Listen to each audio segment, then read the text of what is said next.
السلام عليكم ورحمة الله تعالى وبركاته. اليوم غنقدم لكم واحد الوصفة الكحة الحادة. كنديروا كاس ديال الحليب، كنديروا معلقه ديال النافع يكون منقي،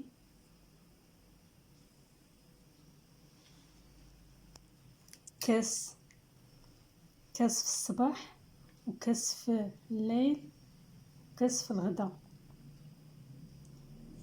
قبل الماكله. غنوريكم الطريقه كي كنستعملوه.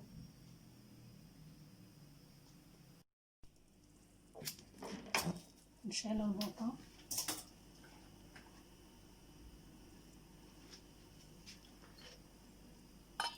نخوي كاس الحليب،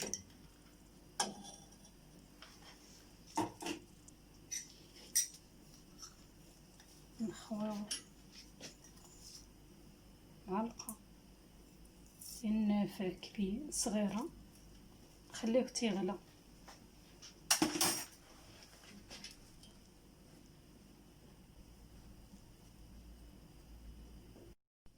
بعد 3 دقائق ها هو غدا غلا،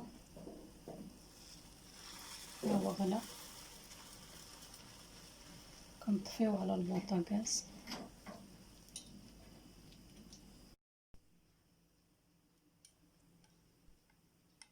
كنخويه في الكاس،